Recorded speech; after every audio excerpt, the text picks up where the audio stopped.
Fauquier, Superintendent of Fauquier County Public Schools, with another additional one-hard question. This is indeed a difficult question, but it has a fairly straightforward answer. So I've condensed the question down. It's a rather long question. I've condensed it into sort of a manageable question. So here it goes. I'd like to know why it takes so long to get an IEP for a student who has a disability that impacts the student's learning.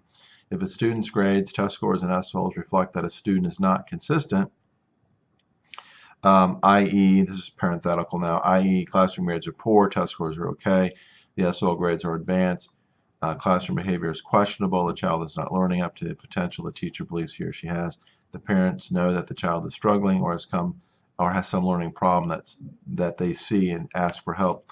Why does it take so long for the school to step in and acknowledge that there's a problem? It could be emotional, physiological, psychological, or even a genetic problem that is unseen, but there are definite inconsistencies that prevent an even learning pattern with the student, but it is left unaddressed. Thank you for the question. Here's the answer.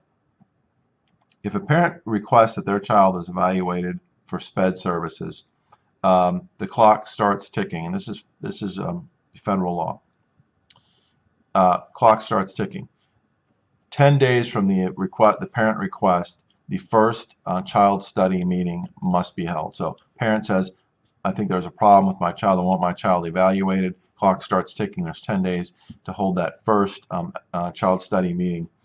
And then after that meeting, there is another 65-day window where the student will be assessed, tested, evaluated, and then a determination made. That's that 65 window, 65 business days.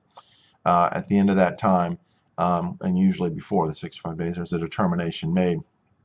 The child can either be found eligible for services or found ineligible for services. But typically, if they're found ineligible for services, there's options. There are other options. For example, a 504 plan, which is sort of a different set of accommodations based on different student needs. That's the 504 process. There's also the response to intervention process, we call it the RTI process. That's yet another one. So there's other options that could be presented to the parent. And then if the parent still isn't satisfied, the parent has the option of following family procedural rights and filing a complaint with the state or filing a due process complaint. So the parents have options. The bottom line, if the parent says, I want my child evaluated for SPED services because I think there's a problem, then we are required to set the chain of events into motion.